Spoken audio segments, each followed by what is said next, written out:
No final da exibição, tem um vídeo de bônus. Vale a pena esperar.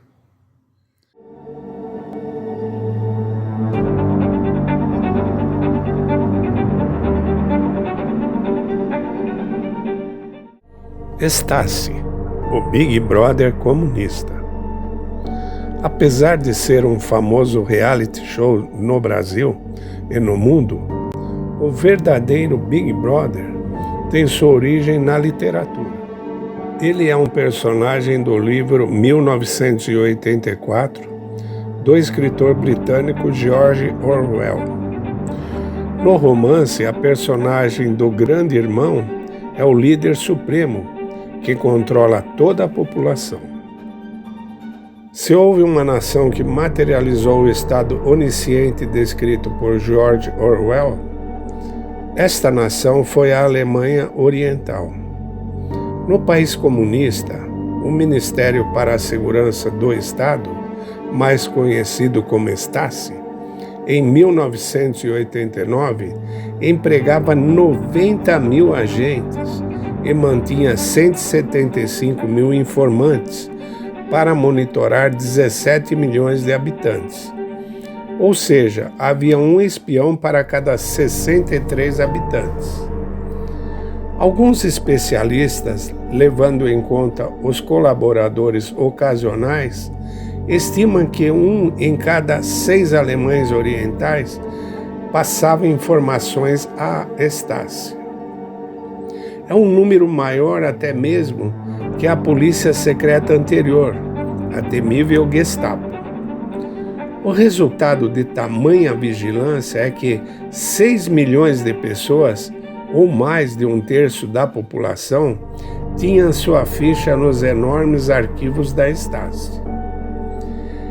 Em seus arquivos tem 180 mil metros lineares de estantes com pastas, 80 quilômetros de papéis cobertos de informantes, 40 milhões de fichas em arquivos, centenas de milhares de fitas filmes e fotografias.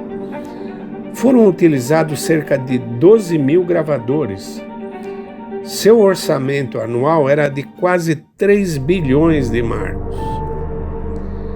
Quase todos foram solicitados a espionar seus vizinhos ou familiares.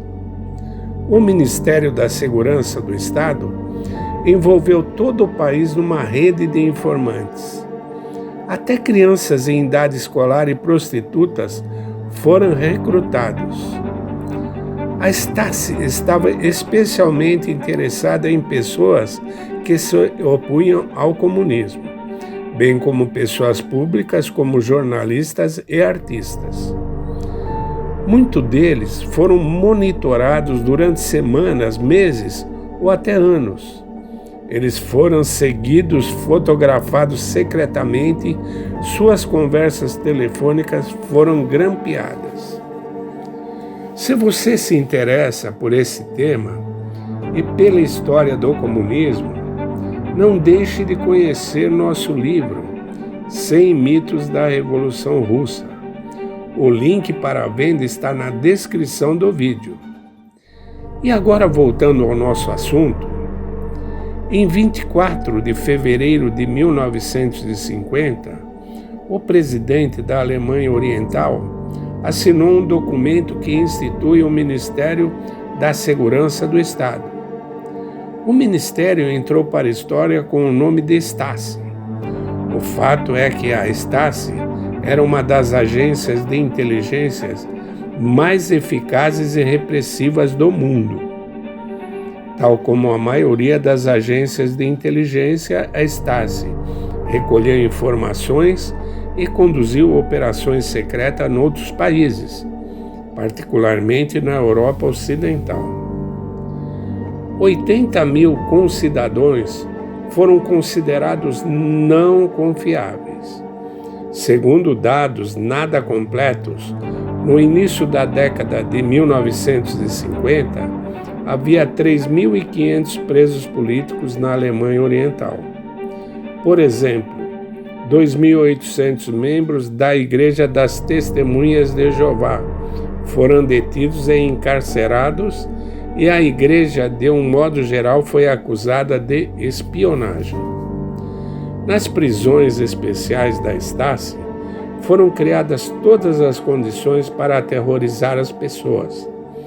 Em particular, a prisão de Berlim, que foi chamada de submarino, porque ele estava no subsolo e nunca havia a luz do dia nas celas úmidas. Os prisioneiros eram por vezes mantidos nessas celas durante vários anos, sem acusações. Também havia câmaras especiais de borracha, nas quais foram encontrados vestígios de tortura. O advogado teve acesso ao acusado somente após o término da investigação. O número de presos políticos de 1960 até 1989, quando o Muro de Berlim caiu, é superior a 100 mil. Este é um número muito grande, o maior em comparação com outros países do bloco soviético. Só não prenderam mais pessoas na Alemanha Oriental porque não havia mais locais para isso. Ao contrário da União Soviética, as autoridades alemãs não podiam matar seus dissidentes, simplesmente porque o país era pequeno e não havia locais afastados o suficiente para isso. As prisões superlotadas e os enormes custos de manter os presos políticos sob condições estritas forçaram cada vez mais a Stasi a recorrer à perseguição extrajudicial. Pessoas que criticavam o regime foram perseguidas financeiramente e socialmente. Essa agência de espionagem não poupava o dinheiro público para vasculhar a vida de seus cidadãos.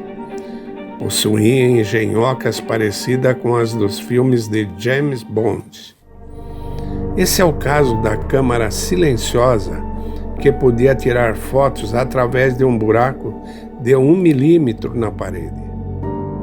Também temos o exemplo da máquina automatizada para colar envelopes depois que a correspondência foi aberta para exame, pois a Stasi trabalhou em estreita colaboração com os Correios alemães. Na tela podemos ver frascos contendo panos de limpeza usados para capturar o cheiro corporal das pessoas, porque a Stasi foi guiada pela ideia de que não existia informação desnecessária.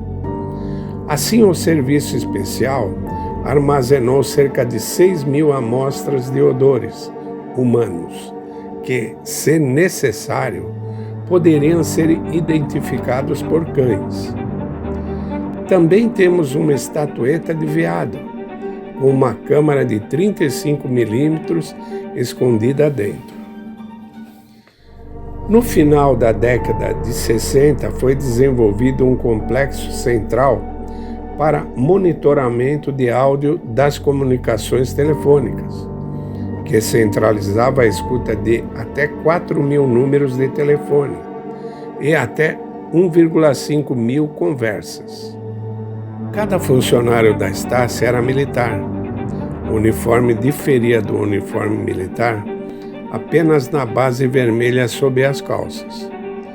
Mas para se misturarem à multidão e permanecerem nas sombras, os agentes da Stasi usavam roupas civis e muitas vezes recorriam à camuflagem, como bigodes e barbas falsos.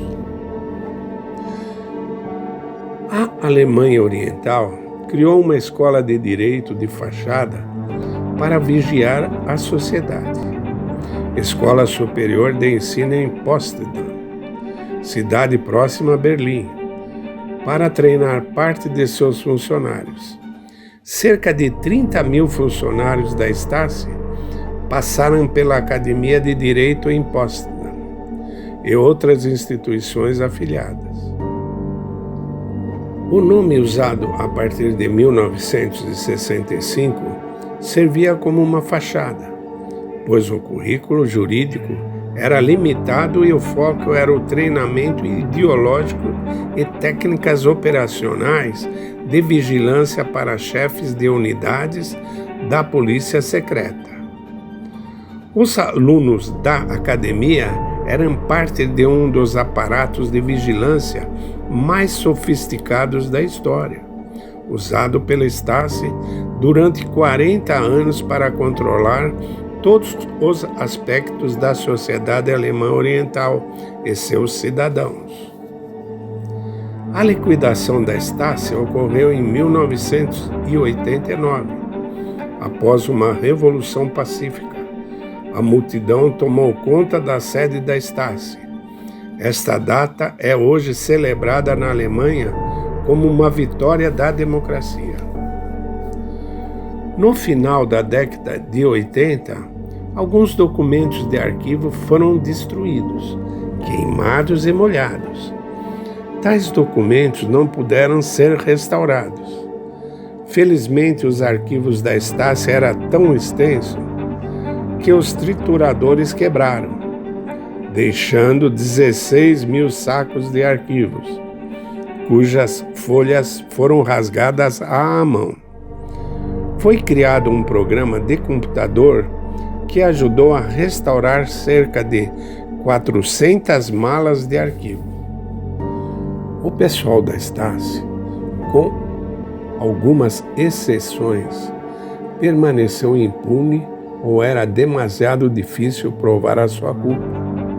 O chefe da Stasi, Erich Dürker, também foi julgado, mas não cumpriu a pena exigida. Foi liberado por motivo de saúde. Sabe-se que 55% dessas pessoas não foram demitidas do serviço público, nem rebaixadas de cargos, nem receberam qualquer repressão ou advertência. E assim ficou impune os crimes da maior das agências de inteligência do mundo, que destruiu ou acabou com a vida de milhares de pessoas.